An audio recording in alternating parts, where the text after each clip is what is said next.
Hi, welcome back. Hope last week was good to you. I hope you made your bed every day and learned the benefit of that. If not, I've got another chance to talk you into it this week. Last week, I had you read pages 1 through 44 in preparation for what we're going to look at today. But don't worry if you didn't do it. It's okay. It's life is busy, and we'll go through it today in a presentation. I love to start my classes with presentations because I'm an educator, but I also want us to be on the same page, thinking the same sort of thoughts and learning the same things so that the communication goes across in the way that I intend. So let's get started. Let's get this party started. All right. Let's start by thinking about how we started out in life. And our goal in life, I would assume, it's my goal for you and for me, is I want to live life to its fullest. I don't want to miss out on anything. I want to be able to take advantage of every opportunity that comes my way. And I like to explain that my belief is that we all started life, babies, with all the promise and potential in the world. We really did. And I also firmly believe that each and every one of us has particular skills that only we possess, certain things that we can offer the world that only we can offer. And so it's important that we are ready to be able to do that by being on top of our game, feeling great, and being ready to take those opportunities to offer ourselves out to the world. Now, that's my firm belief, right? We just are so beautiful when we start out. But life has a way of teaching us some pretty bad stinking thinking habits, and I call these thinking obstacles that we have to get over. And that's what we work on in the book. There are certain thinking obstacles that just stand in our way of living life to the fullest. So let's think about how we, kind of what affects how we think, what kind of plays into our thinking habits, especially those stinking thinking habits. And I think the number one thing that plays into it is, what did we inherit from our ancient ancestors, that old DNA that is still tagged onto us today? Well, I want you to imagine living this life. What would it mean? How would you be? Who would you be? So I always like to imagine myself. It's pretty dangerous, right? There's animals who try to attack you. There's other humans that try to attack you. It's hard to get food. It's hard to get water. We got to keep track of our fire. The clothing, you got to make sure you have warm clothing so that you can make it through it, because it's cold, right? That I only imagine the winter, right? Summer, it's probably okay. But I think about all those things. So I imagine, as that ancient ancestor, I had to be pretty aware or kind of on edge all the time of what's coming. So I developed sort of a negative outlook on life, like all things are bad, I've got to be prepared. And then I was kind of judgy of other people, because the only people that I wanted to hang with were people that were athletic, physically able, could notice things really easily, were team-oriented, wanted to help out, could hunt and gather with the best of them, knew how to start a fire, all those sorts of things. Because I don't want somebody who can't contribute to the group. I need people who are like-minded and want to help out. So I think I was very judgy of people as well, right? Very judgmental. Is that person, are they trustworthy? Do I even want them in my group? And you carry that forward to today. We're very negative thinkers. We judge a lot. It only takes us 7 seconds to make a judgment about somebody else. Isn't that crazy? But that all comes from, and we're influenced from, those old ancestors. And trust me, the ones that survived were really good at that. And the ones that survived are our ancestors, because that's why they were able to pass it along. The other thing that influences our thinking is the way we developed as children between the ages of 0 and 7. Now, our brains and the thinking operate on brain waves, and there's different wavelengths, different frequencies that we operate on. And the one that we operated on when we were little, between 0 and 7, was like dream state for adults. Now, I don't know if you're like me, but you've woken up from a dream maybe crying. I've done that. I've woken up from many dreams scared spitless, lots of those. I've once in a while woken from a dream laughing.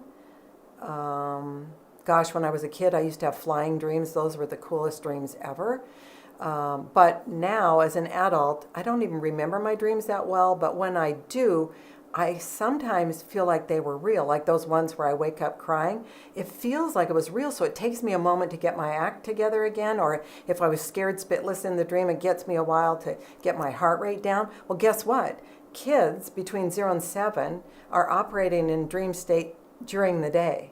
So whatever they see and hear, they believe it's 100% true, even when it isn't. So there are certain things that, we develop these beliefs during that time frame, right? And so we have to know that so that we can understand it and learn how to maybe overcome that thinking obstacle. So as a child, you believe everything you see and hear because you're in that dreamlike state. But the interesting thing is that your environment, wherever you are, will beat out your willpower.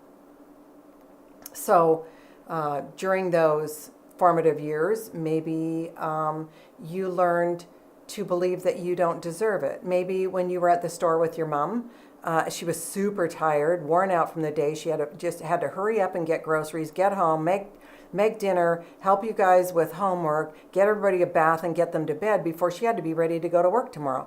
So she's at the store with you, and you're in the checkout line, and you know how in the checkout line they put all those knicky-knack little trinkets for kids and all those little toys and everything down at their eye level. Well, you're down at that eye level and you're in dream state in la la land, and you want what you want, and so you start to whine, I want this, can I have this, I want this. And your mother in her state, trying to check out, trying to get all that done, turns to you and snaps and says, you can't have that, you don't deserve it. And you start to think, I don't deserve it. Well, if you believe that, right, and you've developed that because it's not happened just once, but several times, and probably it has, you believe you don't deserve it. But as an adult, right, with that lifelong belief and the one that you don't understand you have, you don't think you deserve the good job. You don't think you deserve great friends. You don't think you deserve the supportive and loving spouse. And the behaviors that you exhibit because you have those subconscious beliefs make you not realize that you're choosing the wrong friends, or you didn't choose the person that you should marry very well, or different things because you thought you didn't deserve anything good. So it's just fascinating how those learned beliefs from a child play out as an adult. Now, here's why.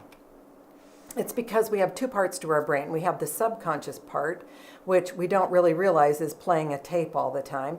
And then we have the conscious part where we know what we're thinking. Well, most of the time we don't know what we're thinking, but we are. And the conscious part is a minimal part of our day. Now, I listened to a talk by a guy named Peter Sage, and he talked about the subconscious and conscious minds, the subconscious being like a lumbering elephant, and the conscious mind being like a teeny tiny ant on the back of that elephant. So let me give you an example or explain a little further. If you've ever seen elephants in the wild, and I have, they mow down a path wherever they're going. They just mow down everything, eat as they go, and you can see this kind of stripped path that they've gone on because that's what they do, the kind of a straight path, and they just keep lumbering along doing that. Now, if that's your subconscious lumbering along in a straight path, just keep going, keep going, keep going, your conscious mind is riding on the back of that large thought process, that subconscious mind, and your conscious mind is thinking, if I just have enough willpower, I can do it. Well, that's not true. You can't work your way there if you think you don't deserve it, or you can't have it, or you're not worthy, or whatever it is. No matter how much willpower you have, you're not going to overcome those subconscious thoughts because they control us far more than we think. So let's say you watched your parents fight over money, right? Later in life, you will believe that there's some connection between money and love, right? It's a strange thing, but we do that. If you watch somebody maybe you lived with somebody who cried all the time. When you grow up, crying will make you nervous because you have this subconscious feeling like something's wrong, right? So it's an interesting thing that we need to work on, and that is exactly what we're going to be working on, is our subconscious beliefs, the subconscious self-talk that we do. That's what we're working on. So the other interesting thing about our thinking is we have two different types. We have winter thoughts and we have summer thoughts. And this is at Peter Sage, he coined them as this. And it's kind of an interesting way to look at it because our thinking is based on neurotransmitters, neuropeptides, and hormones that are in our brain. And mostly those neurotransmitters. So what happens is we've got neural pathways in our brain that you go along, you have a little synapse that all those neurotransmitters are there, and then it goes along a little further and another little one of those hubs, and click, click, click, and it just keeps going down these, I call them roads. And they are operated by these neurotransmitters. Now, winter thoughts. Thoughts like anxiety, worries, fears, like you're not good enough, you don't deserve that, kind of negative thoughts, they produce those neurotransmitters that are things, I call them the bad feeling neurotransmitters. They create bad feelings, like cortisol, stress hormones, aging hormones, adrenaline. They don't make us feel good, and they're hard on our bodies, and they all come up because we're thinking those winter thoughts. So if we go over to summer thoughts, summer, I don't know about you, but summer is easy, right? We don't have to get dressed up in mittens and hats and big coats and lumpy boots and all that. We're just running around in flip-flops and in little shorts and a t-shirt, and it's easy, right? It's warm, it's happy, we're playing, it's fun. Maybe you're at the beach, I love the beach, and maybe you're there and you're just having the time of your life. Well, when you're thinking summer thoughts, you produce good feeling neurotransmitters like oxytocin, serotonin, dopamine, and you're happy snappy, right? So you have either winter thoughts or summer thoughts, and I know that's sort of simplicity, but it is kind of a good example of what's going on in your brain. The other thing that influences our thinking is this thing called the law of inertia. And I know that sounds like a horrible, awful thing. It's like, ooh, that sounds like science in school. And it is, but it's not that deep on this topic. It is a law of physics. And the law says that things will continue in a forward, in the same motion, in the same direction as they're going, unless they're acted upon by another force. So I like to use the example of you're driving down the road and you have your groceries on the front seat with you or next to you, and you have to slam on the brakes, and the groceries go flying forward because they're going in the same direction until they fall on the floor and stop. So that's sort of the same idea, is that things will keep going in the same direction and at the same speed until you act upon them with a different force. So my thought is, unless you do things differently and think differently, you're destined to a life of overthinking negative thoughts about yourself and your world, and I don't want that for you. So Aristotle said, give me a child when he is 7 and I'll show you the adult. Well, that's true, because if you don't change what you're doing when you're 7, you're going to be the same person as an adult. So let's get a good example of this. How do you see yourself? Look at this. Do you see yourself like the banana or the cat? So the banana is perfect. It looks beautiful. It has a fabulous skin. It's just, look at it. It's just perfect. But when it looks in the mirror, it sees like it's decrepit, it's decaying, it's got damage, it's got terrible spots. It's shriveling up. It's not doing well.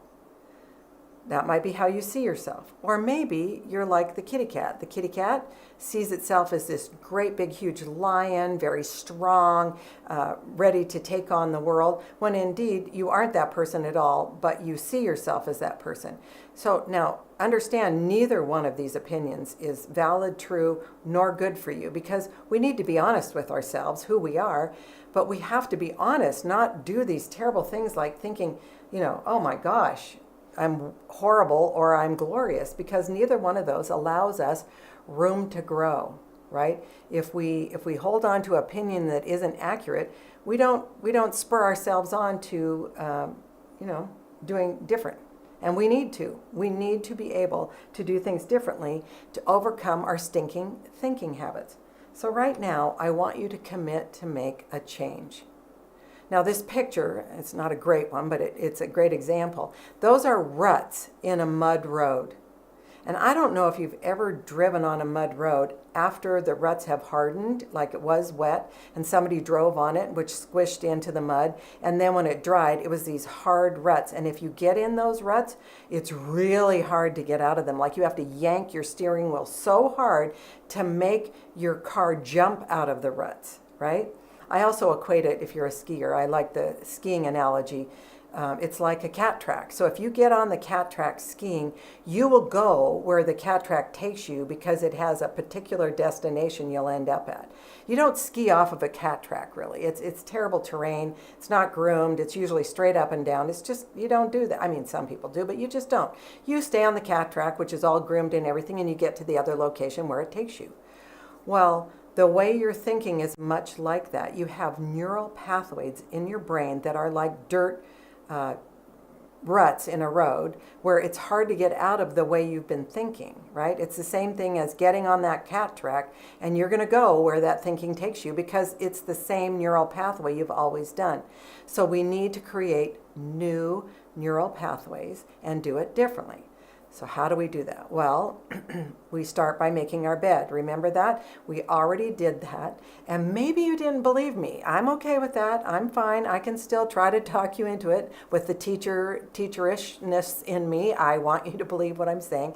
And there is some substantial research behind it that it does give you a sensation of something else. But I'll tell you who says it best is Admiral McCraven, I think is his name. He's a Navy admiral. He wrote a book about make your bed. And when he talks about it, oh my gosh, it's like the perfect way to describe it. He was a Navy SEAL, for goodness sake, and had to make his bed. And I love how he describes it. It's genius. So I'm going to have you watch that little clip and then we'll move on. To me, basic SEAL training was a lifetime of challenges crammed into 6 months. So here are the 10 lessons I learned from basic SEAL training that hopefully will be of value to you as you move forward in life. Every morning in SEAL training, my instructors, who at the time were all Vietnam veterans, would show up in my barracks room, and the first thing they'd do was inspect my bed. If you did it right, the corners would be square, the covers would be pulled tight, the pillow centered just under the headboard, and the extra blanket folded neatly at the foot of the rack. It was a simple task, mundane at best, but every morning we were required to make our bed to perfection. It seemed a little ridiculous at the time, particularly in light of the fact that we were aspiring to be real warriors, tough, battle-hardened SEALs. But the wisdom of this simple act has been proven to me many times over. If you make your bed every morning, you will have accomplished the first task of the day. It will give you a small sense of pride, and it will encourage you to do another task, and another, and another. And by the end of the day, that one task completed will have turned into many tasks completed. Making your bed will also reinforce the fact that the little things in life matter. If you can't do the little things right, you'll never be able to do the big things right. And if by chance you have a miserable day, you will come home to a bed that is made, that you made. And a made bed gives you encouragement that tomorrow will be better. So if you want to change the world, start off by making your bed. So when we start to think consciously, right, and we're starting our day right, and we're making the bed, why do we do that? Because our subconscious mind, once we start to try to make a change, remember we need to make a change so we get the thinking that gets us to live life to its fullest. The moment we start to make a change, our survival brain goes, oh, I don't think we should change. We've been doing this all along this way and it's been good so far. Why on earth would you change? It might not work out well. I don't think we should do this. So you get the feeling of I don't want to, which is totally normal, right? Change gives us that sensation of it might not work out well. Well, that's okay, because I don't want to can be worked on, and we work on it first by making our bed, right? We're resisting this. We're resisting doing something, and making our bed proves that, you know what? Just because you didn't want to, that's okay, but you can. And remember that making your bed is making your bed pristinely. You want it to be done very, very well. So you're holding yourself to a higher standard. You're not just schlumping along going, that's good enough. No, not good enough. This is you you're dealing with. You want to make it the best possible because you're making it for you. This is all about you. You're not gonna accept less than your best for you. It's fine for somebody else, but not for you. You want to be your best. So I want you to think about that. Making of your bed, right, is about getting over the hump of I don't want to. The other thing that we do is we think very negatively, and so we need to work on changing that, getting out of that negative rut. How do we do that? Well, we do that starting your day right with gratitude. Now, you think, oh, I've heard so much about gratitude. It sounds so dumb. No, there's scientific research behind it, how it actually does change your mood, right? So practicing gratitude is like, what am I grateful for? It's what you're thankful for. And it doesn't have to be elaborate and deep and life-changing. It can be just simple to begin with. And I always like to say simple is best. Starting simple means that you can actually do the change, right? You don't have to start all in. You can just start with a baby step. And I love the movie What About Bob? And he went to a therapist and he was having a really hard time with anxiety, and the therapist said, well, let's do baby steps. And he was afraid to go out in the hall. And he goes, well, let's just do baby steps out in the hall. Let's do baby steps to the elevator. Let's do, and baby steps. So let's do this. Let's just practice a few pieces of gratitude every morning so that we can get used to it. Now, what kind of gratitude? Well, this is in your book, right? This is the Make Your Bed is on page 46, and this one just follows that on page 47. So gratitude journaling. So I want you to think about this in addition to making your bed. You're going to start your day by thinking, okay, what am I grateful for? And if you can only think of one thing, that's enough. I would love for you to get up to 5, but 1 is good. Now, for me, I don't do it written, but for you, I want you to start by writing it. I want you to actually keep track. And I'll show you in just a little bit where you can do that in the book. But when you write it down, you're actually building muscle memory to remember that you're doing it, to actually physically remember what you created as a gratitude, and then you can use that when you are needing it throughout the day. So, gratitudes. I like to, of course, start with the biggies. I'm grateful for my health. I'm grateful for my family. I'm grateful for my friends. I'm grateful for, where I live or whatever. For me, I wake up every morning with negative Nancy on me, and I'm sorry for anybody named Nancy. I don't mean that you're negative. It's just the way it sounds together. I wake up with this feeling of doom and gloom because obviously what I dreamt was I did it wrong. I'm no good. I messed up. That was stupid. What are you doing? People hate you. Whatever it is, whatever those negative thoughts are that I learned from childhood, I have those in my subconscious. And so I have to stop and start to think about what am I grateful for? And it's even before I get out of my bed.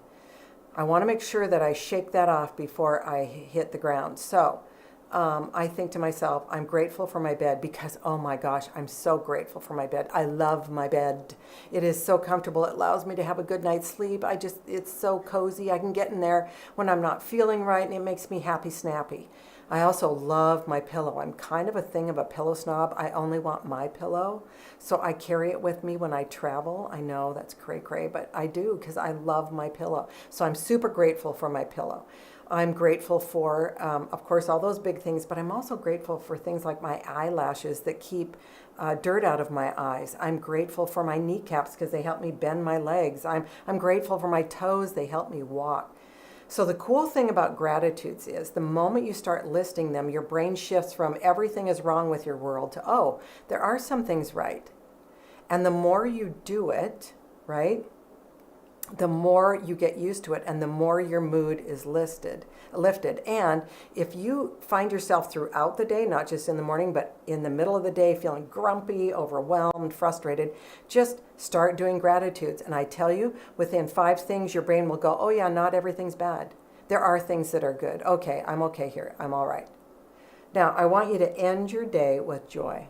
Now, this one might be a little bit more work to begin with because you're not used to thinking about what brought you joy during the day, but hey, it's a big one. So when you're about to get in bed, or you're in bed, or you're about to lay your head on your pillow, or your head is on your pillow and you're about to fall asleep, I want you to think of one thing that brought you joy.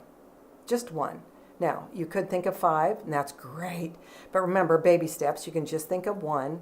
So right now you're probably thinking, well, I can't think of anything yesterday that brought me joy. Okay, well, just delve in. You have to think of something that brought you joy. I don't care how small it is, how inconsequential or how stupid you think it is. One thing. Okay? Just one. Now, it could be that you didn't lose your keys. I know that's a big thing for me. Or you didn't misplace your phone. Another biggie. Maybe it's you had a great sandwich at lunch. Maybe it's that you got to see a friend. That's a big one, right? Maybe it was that somebody did the dishes at home and it wasn't you. It was awesome. Like just one thing that brought you joy. It doesn't have to be life-changing. It's just simple. And then again, your brain goes, oh yeah, there was something good about yesterday or today or whatever. So if you're in the middle of today, you can just think about today. If you're in the morning of today, think about yesterday. And if it's at night, think of today. Today, what brought me joy? And every night do that, because you've got to get used to focusing on what's good and right with your world rather than what's bad and awful and wrong. And you've got to shift that to the other. And remember, it's the law of inertia and those deep ruts in the road. It'll be tough, but you can do it. So let's start. Let's just right now, you can put me on pause and you can think of 5 things, or 1, doesn't matter, or 2, that you're grateful for. And you can use those biggies. I'm fine with that if you believe them. But you have to believe the thing that you write down, that you truly are grateful for it. And then I want you to think of something that brings you joy. Okay? So you could stop it and then join me again. But these are important. Now, in your book, you also have lists that you can do, and we'll talk about that in a moment. The next skill, so the skills that you learned so far are make your bed, start your day with gratitudes, and end your day with joy. All right? So now the next skill that you have this week is catch yourself thinking. And this is very important. And you'll do this all along. Actually, you'll do all of these all along. You will catch yourself thinking. So you're going to check in with your thinking. Now, this is such a simple concept, right? Oh, catch myself thinking. Sure, fine, I can do that. But actually what happens is your brain stops thinking. The moment you check in, it goes, oh, nope, nothing going on here.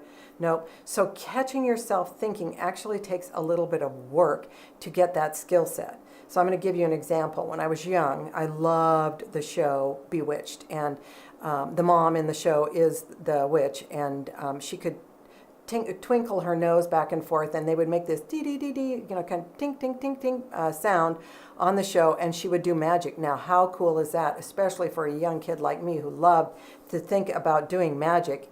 Yes, please, I want that. So I worked at contorting my face a bit so that I could make my nose move to the side, back and forth. Well, not really back and forth. I really moved from one side to the other, and that was it.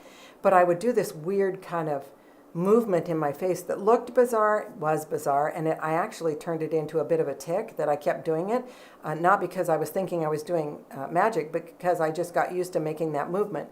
Now, my mother would see me doing it and was like, oh no, we're not having that, because it was weird, and probably people would think it was weird because it was weird. So she wanted me to stop, so she would say to me, stop that, and I would jump, because I didn't know I was doing it. And then I'd realize, oh yeah, I was doing that. I don't want to do that. And I didn't want to do it. I wanted to stop. So she was actually helping me stop.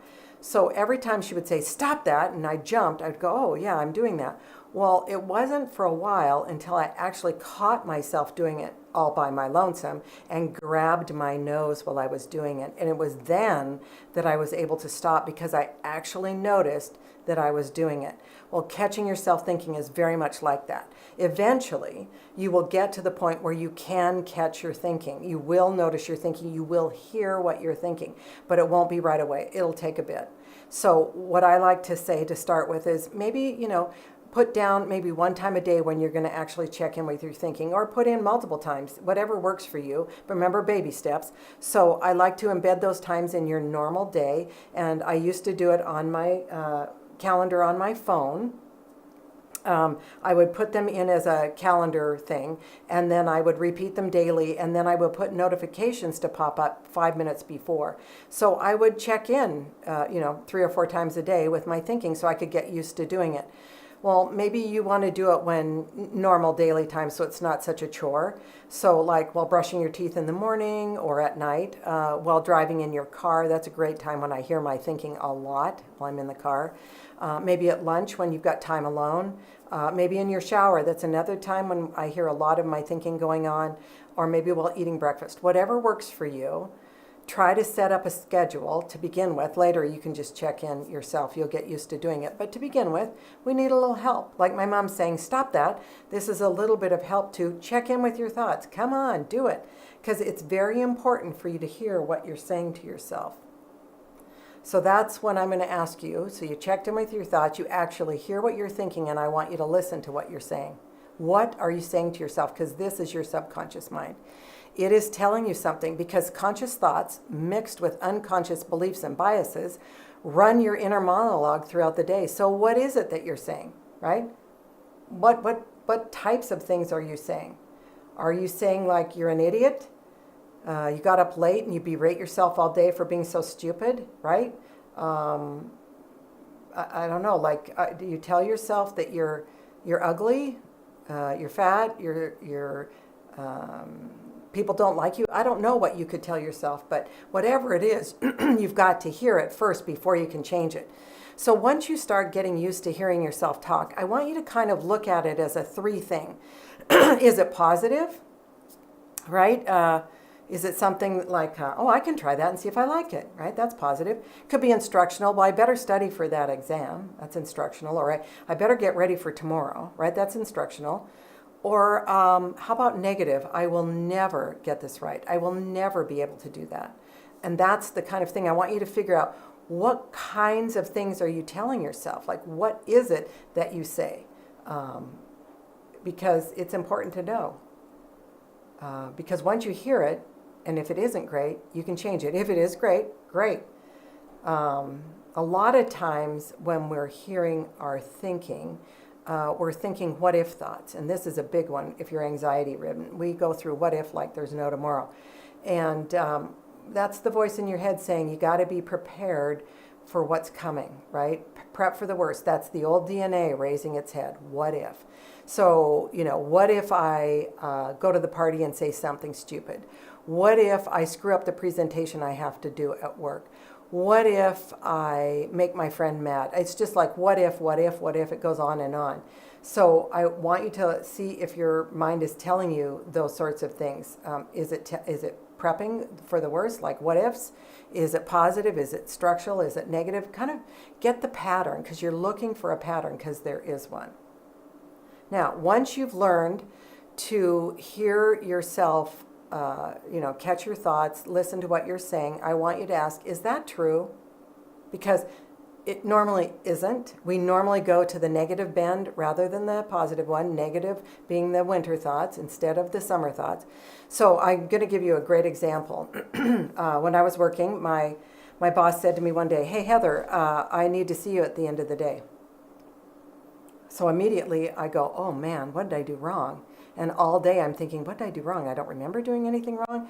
Did I say something wrong? Did I make somebody mad? Oh my Lord, what's happening? Like I couldn't remember anything, and I racked my brain all day to what was going on. And I was pretty nervous by the end of the day as to what was going on and what was happening. And so by the time I got up to my boss's office and said, hey, you wanted to see me? What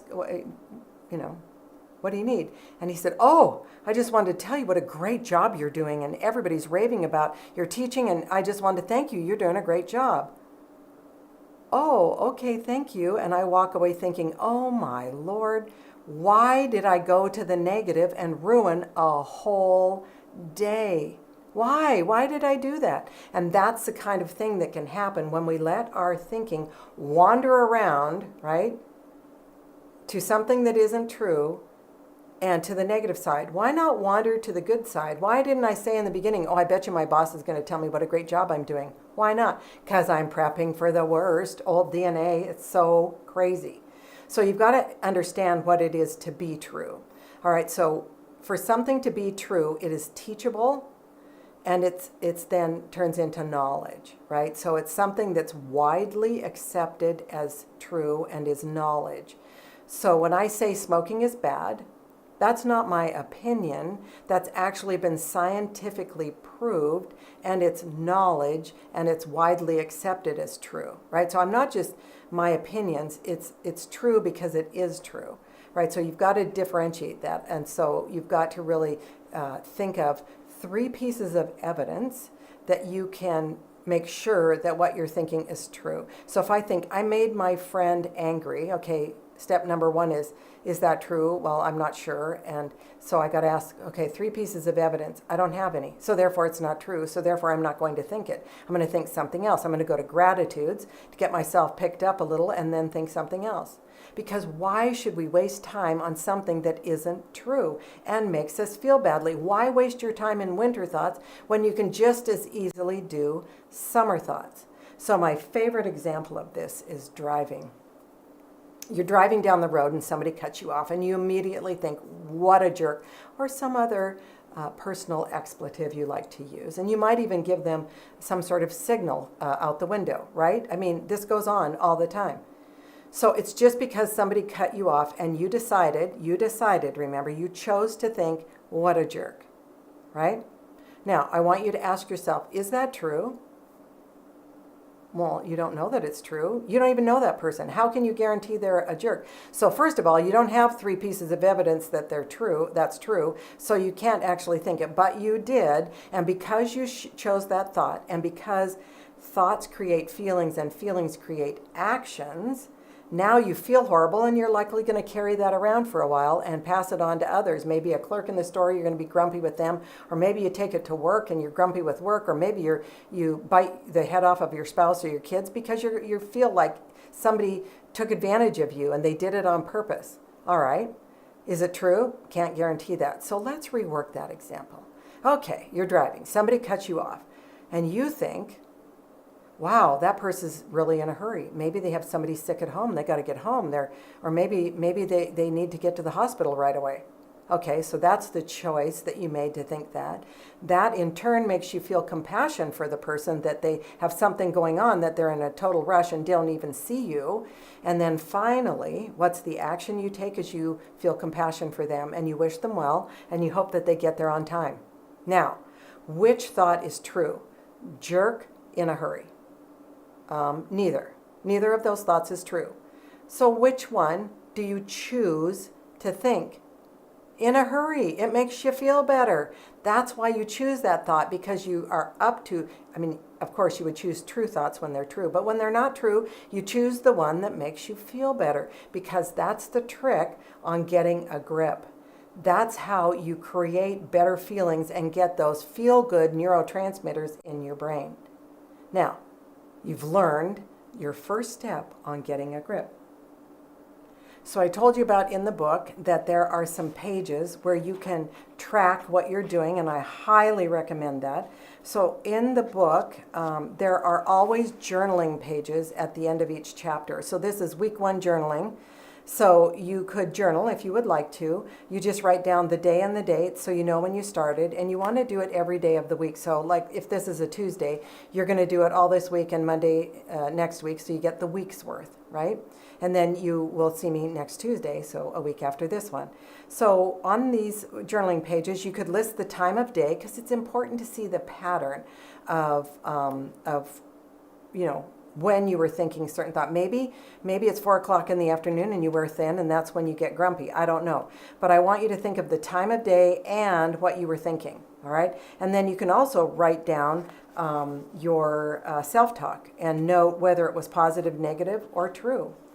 The other thing I want you to notice is on page 59. There's a tracking page that you can use. And I love these tracking pages because they let you track as you go along throughout the week. And once you track and you get a pattern going, you won't want to break it. So you'll keep doing it. And this is another trick of learning new habits, to get yourself to do a new habit. So if you notice, it says track your progress. If you're starting on Tuesday, you'd put the date of Tuesday, and then you're going to do Tuesday, Wednesday, Thursday, Friday, Saturday, Sunday, Monday, and you'll be done with that week, whatever day you start on. So on Tuesday, if you made your bed, you put an X or a dot or a check mark. You start your day with gratitude. You did gratitudes. You listened to your self-talk today. You asked every time, is that true? And then you ended your day with joy. And so you would have check marks. And then if you do it tomorrow and you do it the next day, pretty soon you're like, well, I don't want to miss a day because I have those check marks already. And that's how you build new patterns and new habits. So now there's also a list that you can make of gratitudes and joys. So you see that I've got 5 gratitudes and 5 joys. You don't have to have that many, but I would love you to work up to that many. And the cool thing about doing it in the book, just shorthand, little note of what was the gratitude, what was the joy, is that you can go back to this then and reread it and have a full length, like you would have all those gratitudes to read, and hopefully they're all different, because I like you to do different gratitudes each day so that you know just how grand your life is, because it is. Trust me, it is. We've studied week 1, right? And now you understand the full scope of that, and you'll be doing the skills of this week, making your bed, doing the gratitudes, noticing joy, catching yourself thinking, listening to your self-talk, asking, is that true, right? Now, I want you to really concentrate on that catching yourself thinking and is it true, because that's the crux of getting a grip on your thinking. So, of course, we're done with our week 1. So let's go on to week 2 in our mind. We're going to do week 1 practice each day of this week, but I want you to pre-read just like we did last time. I want you to pre-read for the next time that we get together next week, and it's pages 61 through 89. And that's week 2. So chapter 2 is week 2. And I want you to pre-read that so that you're ready to take in the information. It's always good to front load so that you have some idea of where we're headed, because that makes the learning easier. And I want it to be easy. But it is simple, but it may not be easy. But anyway, I'm just so proud of you for being here. I'm so excited that you are working on you. And remember, this work is for you. It's not for anybody else. It's not for me. It's not for your spouse. It's not for your friend. It's not for your kids. It's not for your friends, wherever they are. No, it's for you. And you are working on you. And you should love you 100%. And that's what we're working on. We're just, we're getting in there and just realizing, wow, I am that person who was born with all that promise and potential, with very special, unique gifts that I need to be ready to offer by being, on top of my game, having a grip on my thinking. So that's where we're headed. So I can't wait to see you next week and delve in a little deeper, because it just gets more fun and more fun as we move along. And so I just want to bid you adieu and see you next week. Bye.